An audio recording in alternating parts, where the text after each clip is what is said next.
हाँ, देखिए आज हम लोग कैलेंडर वाला वो एक टॉपिक पढ़ लेंगे, है ना, वो कि जैसे आईबीपीएस के एग्ज़ाम के लिए जाते हो आप, एसएससी या किसी भी मैनेजमेंट के एग्ज़ाम में बड़ा यूज़फुल होता है ये, है ना।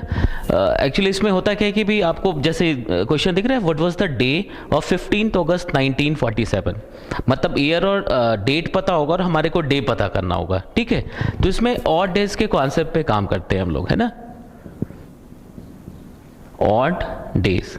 अब ये ऑड डेज है क्या, तो देखो किसी भी पीरियड के लिए, फॉर अ गिवन पीरियड, है ना, कि भाई 5 ईयर्स या 10 ईयर्स या कुछ एक पीरियड, फिक्स पीरियड गिवन होगा, तो उसमें देखो जो कंप्लीट वीक्स हैं, ठीक है,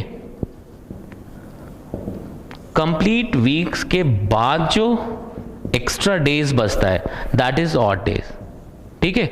मतलब for a given period the number of days more than complete weeks is odd days, ठीक है। तो अब देखो ऑड डेज क्या है ये हमें पता लग गया, है ना। अब दूसरा इसमें जो इंपॉर्टेंट पॉइंट जो हमें यूज करना पड़ेगा वो leap year and ordinary year, ठीक है। तो अब देखिए अगर लीप ईयर की बात करते हैं, ठीक है, तो ये लीप ईयर होता क्या है, तो देखो कोई भी ईयर जो 4 से डिविजिबल होगा, डिविजिबल बाय 4, जो 4 से डिविजिबल होगा वो क्या हो जाएगा, लीप ईयर होगा। लेकिन एक चीज का ध्यान रखना है हमारे को कि भी if the given year is not the century, ठीक है ना, कि लाइक सेंचुरी मतलब 100, 200, 300, ये सारे सेंचुरीज के अंदर आएंगे, है ना। तो इन सबको अब ये सभी 4 से डिविजिबल होना चाहिए, है ना, लेकिन ये सभी लीप ईयर नहीं होगा। बात समझ आ रहा है। तो अदर देन दीज ईयर्स जो भी 4 से डिविजिबल है वो तो लीप ईयर है ही है। इसमें से जो 400 मतलब हर चौथा साल, हर चौथा सेंचुरी, ठीक है, लाइक 400, 800, है ना, ये सभी जो सेंचुरीज हैं ऑल आर लीप ईयर्स। मतलब नॉर्मल केस में जो डिविजिबल बाय 4 है ऑल आर लीप ईयर्स, और अगर सेंचुरी के केस में देख रहे हैं तो जो डिविजिबल बाय 400 है वो सभी क्या होंगे, लीप ईयर्स हो जाएंगे, है ना। तो देखो लीप ईयर क्या होता है ये पता लग गया। तो इसके बाद जो भी बचेगा वो सभी क्या होंगे, ये ऑर्डिनरी ईयर्स हो जाएंगे, है ना, ठीक है। मतलब जो भी ईयर जो लीप ईयर नहीं है वो क्या है, ऑर्डिनरी ईयर है, ठीक है। अब हम लोग ऑड डेज की बात करते हैं, है ना। तो अगर मैं लीप ईयर एल वाई लिख रहा हूं मैं लीप ईयर्स के लिए, है ना, तो लीप ईयर के लिए अगर हम लोग जाते हैं, ठीक है, तो इसमें 366 डेज होते हैं, है ना। अगर लीप ईयर के लिए जाओगे तो उसमें 366 डेज होगा। और अगर ऑर्डिनरी ईयर को मैं ओ वाई लिख रहा हूं, है ना, तो अगर हम लोग ऑर्डिनरी ईयर के लिए जाते हैं तो यहां पे क्या होगा, 365 डेज होगा। यहां तक समझ आ रहा है। अभी हमने क्या देखा कि भाई ऑड डेज क्या है, मतलब किसी भी पीरियड के लिए जो टोटल जो कंप्लीट वीक्स बनने के बाद जो डेज बचता है दैट इज ऑड डेज, है ना। लीप ईयर क्या है, नॉर्मल केस में जो भी 4 से डिविजिबल होगा वो सभी लीप ईयर हो जाएगा, और सेंचुरीज के केस में जो 400 से डिविजिबल होगा वो क्या होगा,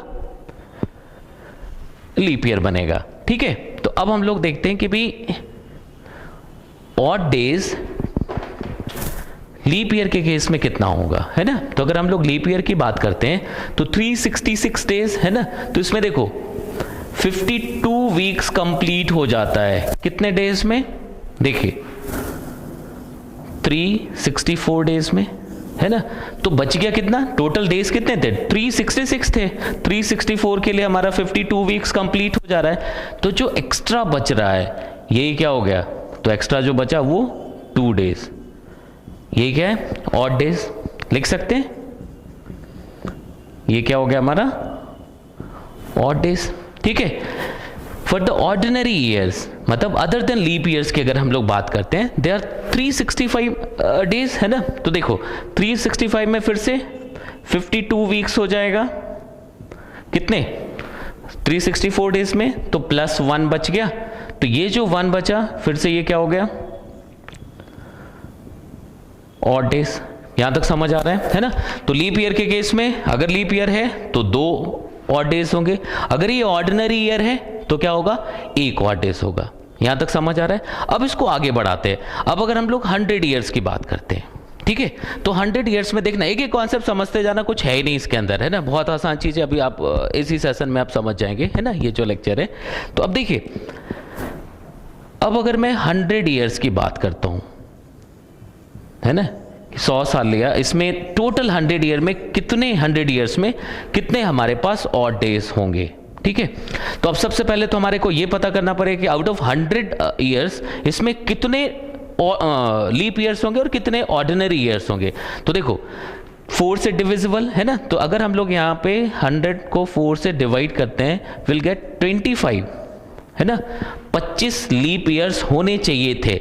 बट 100 जो है, 100वां जो ईयर है वो सेंचुरी है, और हमने अभी बताया था कि जो भी सेंचुरी 400 से डिविजिबल नहीं है उसको ऑर्डिनरी एज्यूम करेंगे आप। इट मींस कि क्या हुआ हमारे पास 25 ना हो करके in case of 100 years we will have 24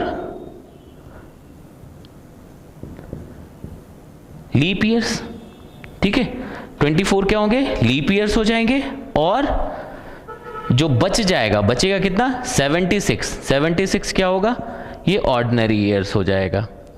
यहां तक समझ आ रहा है कि भाई अगर हमने 100 ईयर्स की बात करी तो 100 ईयर्स में क्या हो गया कि भाई 25 होने चाहिए था, बट 100 जो है वो लीप ईयर नहीं है, ऑर्डिनरी ईयर है, तो 24 लीप ईयर, तो जो बच गए वो क्या हो गया, ऑर्डिनरी ईयर्स हो गए, ठीक है। अब देखो यहां तक समझ आ रहा है सबको, है ना। अब देखो 24 ईयर्स की अगर हम लोग जो बात कर रहे हैं तो 24 लीप ईयर्स हैं, एक लीप ईयर में कितना होता है, 2 ऑड डेज होते हैं, ठीक है। तो देखो 24 इंटू 2 लिख दिया, और ऑर्डिनरी ईयर्स में क्या होता है, एक ऑड डे होता है, ठीक है। तो 76 इंटू 1 लिख सकते हैं। तो यहां से देखो कि भी अगर 100 ईयर्स में देखें तो इतने हमारे पास अभी डेज बच रहे, है ना, जो ऑड डे जैसा ये है नहीं, इसके बाद और फाइनली कैलकुलेट करके और छोटा हो जाएगा ये, ठीक है। तो इसको क्या लिख सकते हैं आप लोग, ये लीप ईयर्स के लिए कितने हो गए, 24 लीप ईयर्स थे, तो एक लीप ईयर में 2 ऑड डेज था और एक ऑर्डिनरी में 1 था, इसलिए हमने 1 से मल्टीप्लाई किया हुआ है, ठीक है। तो कितना हो जाएगा, 8 4 प्लस 76 लिख सकते। तो ये कितना आएगा, 124 डेज आ रहा है ना। लेकिन फिर से मैंने क्या कहा था, ऑड डेज का जो फाइनल डेफिनेशन है कि भी कंप्लीट, मतलब वीक्स को कंप्लीट करने के बाद जो बचता है, तो 124 में डेफिनेटली कुछ वीक्स निकल के आने हैं। तो अब देखो 124 अपॉन 7 कर दीजिए, है ना। तो 124 अपॉन 7 जब करेंगे तो कितना होगा, 17 के बाद 5 आपके पास बचता है, ये मतलब 17 वीक्स 5 डेज हो रहे हैं। तो 17 वीक्स 5 डेज, अब ये 5 ऑड डेज हो गया, ठीक है। तो अगर हम लोग 100 ईयर्स की बात करते हैं देन आपके पास कितने ऑड डेज होंगे, ओनली 5 ऑड डेज होंगे, ठीक है। क्यों, वह समझ आ रहा है, बिल्कुल याद होना चाहिए। लीप ईयर अगर है 2 ऑड डेज था, ऑर्डिनरी ईयर है 1 ऑड डे है, ठीक है। 100 ईयर्स की बात करें हमने, 24 जो है हमारे लीप ईयर्स हो गए, जो बच गया वो 76 ऑर्डिनरी ईयर्स हो गए, ठीक है। अब देखो लीप ईयर में 2 होता है, इसलिए हमने 24 को 2 से मल्टीप्लाई किया, फाइनली हमें जो मिला ये 124 मिल गया, ठीक है। फिर हमने 7 से डिवाइड किया, फिर ऑड डेज फाइनली कैलकुलेट करने के लिए, तो कितना आ गया 17, जो बच रहा था वही क्या हो गया, नंबर ऑफ ऑड डेज।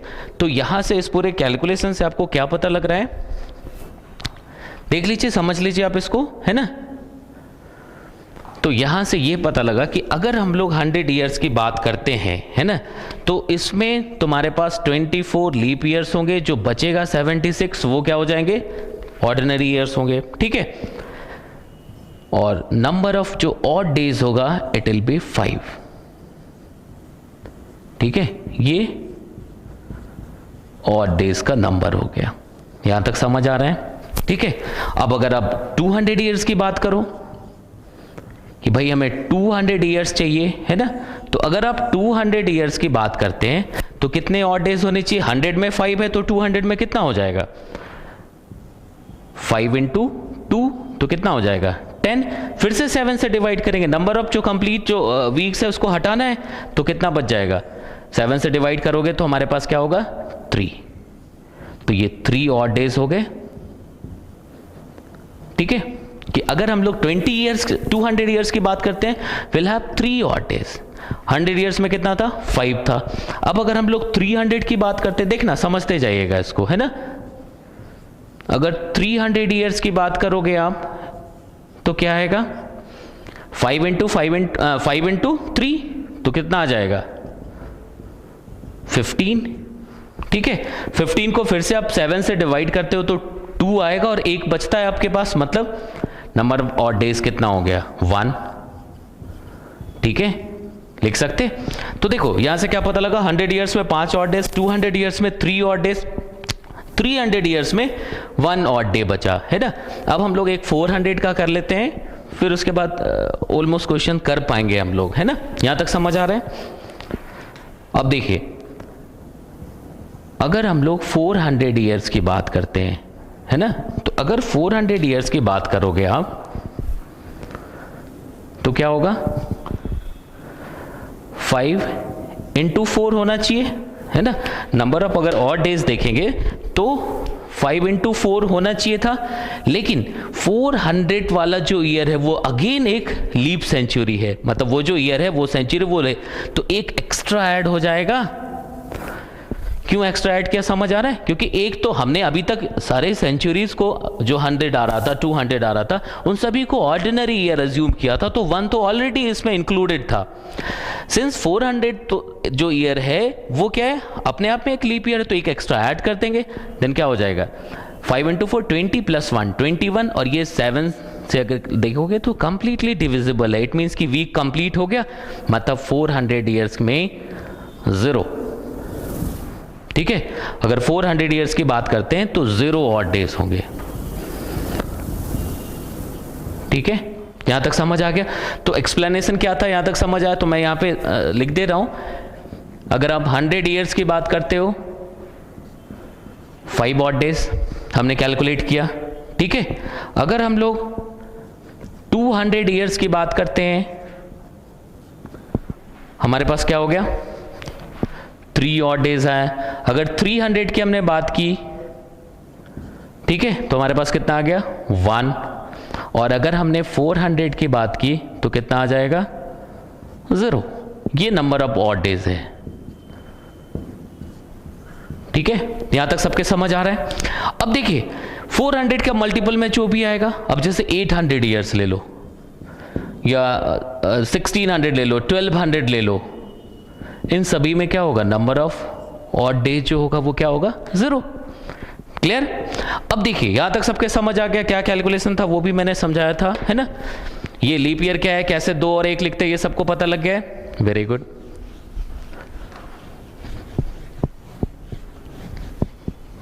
अब देखिए, अब यहां से हमें यह समझना है कि देखो अगर नंबर ऑफ ऑड डेज 0 होता है, ठीक है, मतलब हमें यह सोचना है जब पहला दिन शुरू हुआ था वो संडे से स्टार्ट हुआ था, ठीक है, तो वहां से अगर जहां कंप्लीट, अगर 0 नंबर ऑफ ऑड डेज 0 है तो हमें क्या लिखना पड़ेगा? वो जो पर्टिकुलर डेट बताया गया है वो क्या होगा? संडे हो जाएगा। अगर ये 1 है तो क्या होना चाहिए? मंडे। 2 है तो क्या हो जाएगा? ट्यूसडे। 3 है तो क्या होगा? वेडनेसडे। वैसे ही चलते जाएंगे, थर्सडे, फ्राइडे एंड सैटरडे लिख सकते हैं। तो भी अगर 0 आ रहा है, नंबर ऑफ ऑड डेज 0 आ रहा है, मतलब वो पर्टिकुलर डेट जो दिया हुआ है, जो सैंपल आपने उठाया है, उसको क्या लिखोगे? संडे। 1 है तो क्या हो जाएगा? मंडे। 2 है तो ट्यूसडे। 3, 4, 5 एंड 6। 7 ऑड डेज हो ही नहीं सकता, क्योंकि 7 ऑड डेज होने का मतलब वो फिर से एक वीक कंप्लीट हो जाएगा। ठीक है, यहां तक समझ आ रहा है? अब हम लोग इस क्वेश्चन पे आते हैं।